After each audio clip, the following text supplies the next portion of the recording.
일단 범죄 동기는 이재명이 싫어서라는 이야기가 피의자에게 나왔습니다. 복귀 시점은 과연 언제가 될 것인가? 복귀는 할 수 있는가에 대한 궁금증도 당 안팎에서 나옵니다. 일단 민주당 이야기부터 들어볼 텐데요. 회복 중이다. 그런데 일각에서 단순한 부상, 이른바 열상이다. 이건 가짜다라고 목소리를 높였습니다. 들어보시죠.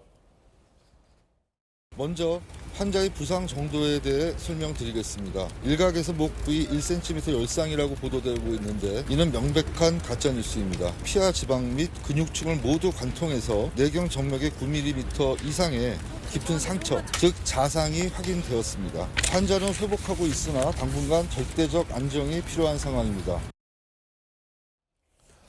절대적 안정이 필요하다라는 겁니다. 그러면 총선이 90여일 남았는데 한동훈 비대위원장은 상대당의 수장은 전국을 돌고 있고 인기도 좋은데 민주당은 어떡하나, 어떤 체제로, 어떤 시스템으로 총선을 치를까에 대한 당 안팎의 궁금증이 큽니다. 그 부분 함께 보시죠.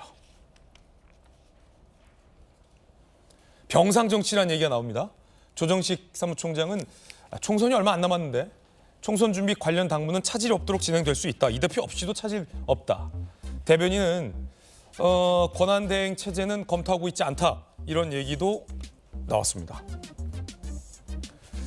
원내대표는 잠시 후 들어보겠지만 당내 대책 기구를 만들겠다. 또 하나의 어떤 비대위는 아니지만 기구가 만들어질 수 있다는 얘기도 시사한 바 있습니다. 우상호 의원님, 네. 그 선거 많이 해보셨잖아요. 한 20여 차례 치러봤죠. 그렇죠.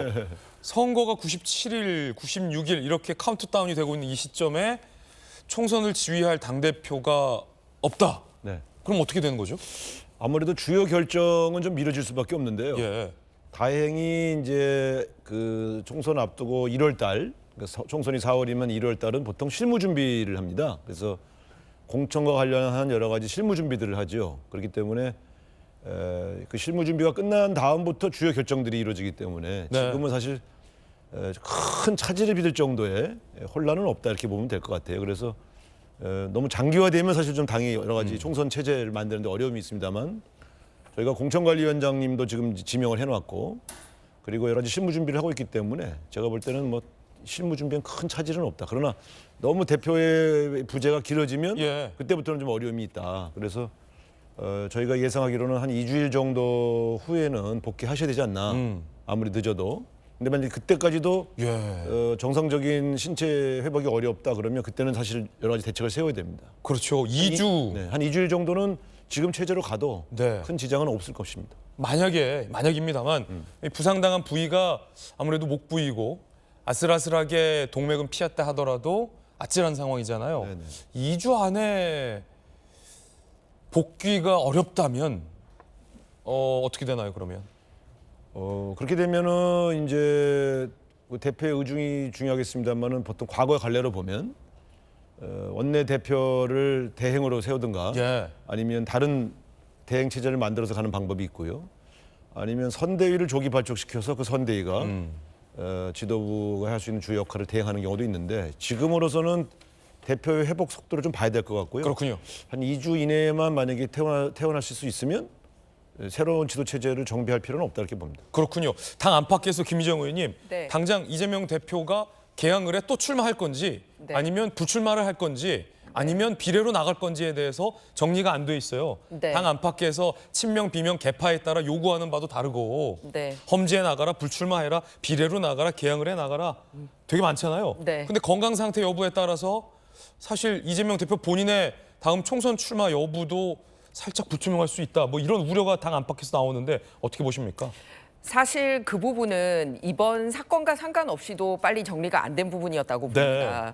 왜냐하면 이미 이런 사고가 아니었어도 일주일에 3번씩 재판을 받도록 되어 있는 상황이었기 때문에 소위 비명계에서 그런 지도력에 대한 우려를 했었는데 네. 사실 안타깝지만 이런 사고로 인해서 그런 우려, 지도부에 대한 부재에 대한 우려나 지도력 상실에 대한 우려는 더 커졌습니다. 그러니까 없던 게 생겼다라기보다는 이미 있던 그 지도력에 대한 부재가 더 커지는 부분이 아닌가 그렇게 생각합니다.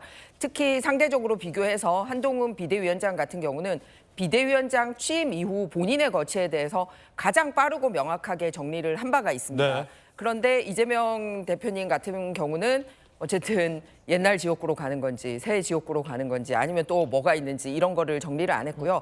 그리고 또 하나 더 이제 지도부 공백에 대한 우려가 나오는 거는 여러 가지 직을 겸하고 있습니다. 이번에 국민의힘 같은 경우는 이제 인재 영입위원장을 한동훈 위원장이 겸임을 하게 했는데 예. 물론 다른 분이 이미 하고 있었습니다. 이철규 의원. 네, 그렇습니다. 그런데 이제 민주당 같은 경우는 인재위원장도 단독으로 하고 계셨단 말이에요. 게다가 또 뭐까지 하고 있냐면 예비 후보에 대해서 타당한지 아닌지에 대한 검증을 하는 부분도 사실은 이제 친명계 위주로 돌아가고 있었습니다. 그러니까 단순하게 당 대표의 역할뿐만 아니라 총선을 앞둔 여러 가지 기구에 영향을 미치고 있었는데 예. 이런 부분과 본인의 것이 이렇게 맞물려 있습니다. 다만 이 부분은 병상에 있어도 뜻을 밝히는 데는 전혀 무리가 없다고 생각을 합니다. 그래서 예측 가능한 정치를 위해서는 굉장히 많이 힘드시지만 언제든지 뜻은 밝힐 수 있다라고 생각합니다. 그렇군요. 의사소통이 지금 가능한 단계로 회복 정도가 올라오고 있다고 하니까 앞서 이제 우상호 의원께서 말한 2주 안에 복귀하느냐 여부가 당장에 좀 관심사가 될 것 같고 김희정 의원이 지적한 대로 본인의 출마 여부에 대한 뜻은 지금이라도 밝힐 수 있는 거다라는 부분도 흥미롭습니다. 나무 젓가락으로 찔렀다. 뭐 피가 아니라 물감이다, 급기야 이런 루머들도 일각에서 돌았습니다. 그러자 정청래 최고위원이 가짜뉴스 유포자들은 법적으로 엄정히 대응하겠다라고 목소리를 높였습니다. 가짜뉴스 근절돼야겠죠. 그런데 강성 지지자들 사이에서는 이 피습이 여전히 이낙연 탓이다라는 가짜 탓도 나옵니다. 일단 이야기부터 들어보시죠. 이후 후속 조치에 대비하기 위해서 당내 관련 대책기구를 만들기로 했습니다. 또한 일부 유튜브 방송을 중심으로 매우 부적절한 언급을 하는 분들이 있어요. 이건 사실상 허위사실 유포죄에 해당하고 가짜뉴스죠. 이 부분에 대해서 당 차원에서 대책기구를 통해서 법적 대응, 정치적 대응을 다 하겠습니다. 결코 그냥 넘어가지 않을 겁니다. 가짜 칼로 피도 연출, 이재명 피습의 음모를 꺼내든 유튜버들이란 제아의 기사를 보면 사람이 얼마나 더 잔인하고 타락할 수 있는가를 생각하게 됩니다. 이재명 대표 대례에 대한 가짜뉴스 유포자들도 엄정하게 대처하겠습니다. 법적 조치도 불사하겠습니다. 지적이 적절해 보입니다. 가짜뉴스 근절돼야 하고 특히나 이재명 대표 피습을 두고 쇼라는 등의 가짜뉴스는 근절돼야 합니다. 그런데 강성 지지자들 사이에서 이번 피습이 이낙연 탓이라는 사실상 근거 없는 탓들, 이 탓들도 가만둬서는 안 될 것 같다라는 지적이 민주당에서 나옵니다. 이 피습은 이낙연 책임이 크다. 이원욱 당대표가 위독한 상황에 자기광고만 하고 있다. 하늘이 거드는 이재명, 하루빨리 정권 내놔라. 뭐 이런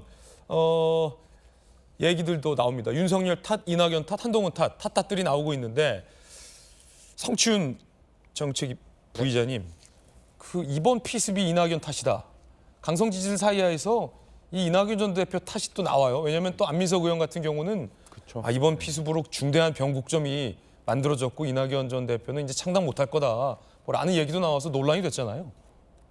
그러니까 누구 탓이다라고 이야기하는 사람들은 이번에 지금 이 사건을 터졌을 때 국민들 그리고 지지자들이 분노하지 않았습니까? 놀라고 분노하셨는데 그 분노를 이용하려는 사람들이 아닌가, 악용하려는 사람들이 아닌가라는 생각이 듭니다.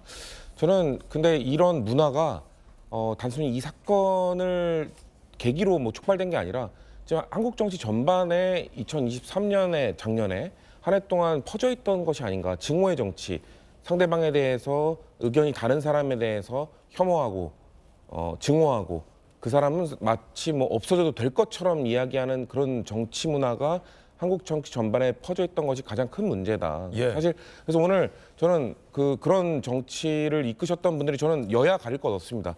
지금 현직에 계신 분들이 그런 정치 문화를 만드셨기 때문에 상당히 크게 비판하고 싶었는데 오늘 하필이면 같이 나오신 분이 그런 정치를 안 하셨던 분이시기 때문에 저는 참 곤란한 상황인데 지금 한국 정치가 지금 너무 혐오 정치, 배제 정치, 증오 정치로 가고 있거든요. 그러니까 지금 이낙연 전 대표에 대한 화살을 돌리는 것도 저는 이게 과연 지금 이낙연 탓이다, 또 윤석열 정부 탓이다 이런 당직을 맡았던 분이 그런 얘기도 하고 있거든요. 저는 정치권이 해야 될 역할은 이런 게 전혀 아니고 오히려 국민들의 분노를 어떻게 진정시키고 국민들의 분노를 어떻게 포지티브하게 좀 이끌어갈 수 예. 있는가 이런 열정적인 마음들을 오히려 우리 당에 대한 지지로 보여주시라. 이런 상대방에 대한 증오나 이런 혐오가 아니라 우리 지지하는 정치인에 대한 이런 긍정적인 반응으로 이끌어 달라라고 말하는 게 정치인의 메시지가 중요한 거거든요. 근데 안타까운 거는 정치인분들께서 오히려 이런 좀 분노를 악용하시려는 것 같아요. 상대방에 대한 증오, 이거 누구 탓이다. 그러니까 증오의 상대를 타겟팅해서 이 사람에 대한 분노를 이끌어 달라. 이런 식의 정치를 하시는 분들은 저는 24년 총선에서 어떻게 보면 배제되어야 되는 분들이 아닌가. 이 정치 문화가 바뀌는 계기가 이번 사건을 계기로 저는 이런 테러 사건을 계기로 그런 문화가 좀 논의됐으면 좋겠습니다. 예. 새로운 정치하자. 우리 배제 정치가 아니라 좀 포지티브한 정치로 갈 수 있는 방향을 정치인분들께서 좀 제시를 할 계기가 되는 사건이 되면 좋겠습니다. 예, 누구 탓하지 말자. 네. 누구 음모론 제기하지 말자라는 적절한 지적이었습니다. 우상호 의원님, 앞서 이제 논란이 됐던 게 이경 전 부대변인 같은 경우는 이게 윤석열 대통령 탓이다. 이 피스비. 이런 발언에서 논란이 됐었고 안민석 의원 같은 경우도 이낙연 전 대표는 이제 이번 일로 탈당 못하게 됐다라고 이제 관측을 내놔서 또 당내에 논란이 됐거든요. 그러자 또 이제 강성 지지자들 사이에서 보신 것처럼 뭐 이낙연, 한동훈, 윤석열 탓 때문에 이번 피습이 이루어졌다. 이런 얘기도 나오고 또 반대쪽에서는 쇼니 자작극이 이런 얘기가 나오는데 어떻게 보십니까? 그러니까 이제 사실은 뭐 평당원들이 혹은 일반인들이 뭐 술자리에서 이러저런 음모론을 얘기하거나 의심할 수 있어요. 그거는 이제 뭐 그냥 저작거리에 흔히 있을 수 있는 여러 가지 소문의 그냥 뭐 대화 같은 게 있을 수 있는데 책임 있는 자리에 있는 사람들이 그런 식의 카더라를 퍼뜨리는 건 굉장히 위험한 행위입니다. 왜냐하면 일반인들이 그 영향을 받아요. 내가 어떤 정치인 얘기를 들었는데 말이야, 이거 이런 거래. 이렇게 하면 결과적으로 자기는 일정하게 인용되면서 인기가 올라갈지 모르지만 전체적인 정치 문화는 점점 타락하는 거죠. 그래서 저도 이제 정치를 20몇 년 하면서 이렇게 쭉 보면 의외로 의원이나 국회의원이나 혹은 지도자들이 툭 던지는 말이 별 영향을 안 주는 것 같아도 자기 지지층에는 상당한 영향을 줍니다. 그런 측면에서 본다면 윤석열 대통령이 이재명 대표를 만나주지 않는다든가 혹은 계속해서 수사를 2년간 한다든가 하는 것들이 우리 지지층에게 윤석열 대통령에 대한 증오나 분노를 더 유발시킬 수 있는 요인인 것은 사실이죠.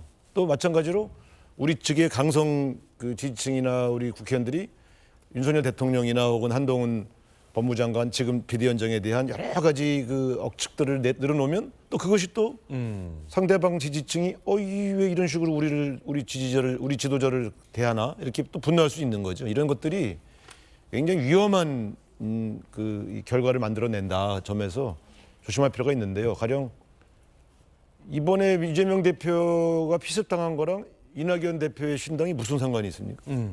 이렇게 연결시키는 주장은 제가 들어봐도 일정을 좀 미룰 수는 있겠지만 피습당했기 때문에 신당 만들 사람이 신당을 안 만든다? 이건 합리적인 추론이 아니죠. 그런 측면에서 본다면 또 이경 부대변인이 지금은 부대변인을 그만뒀습니다만 이게 다 윤석열 탓이다. 무슨 일만 생기면 다 윤석열 탓, 무슨 일만 생기면 이재명 탓하는 이런 방식의 이 소위 말하면 진영 논리 이런 것들도 사실 보면 설득력은 없어요. 기적의 논리다. 제가 볼 때는 제가 듣거나 상대방이 들어도 저건 상당히 합리적이야 라고 할 수 있는 주장을 하는 것이 적절하죠. 예. 우상호의 도주권였습니다.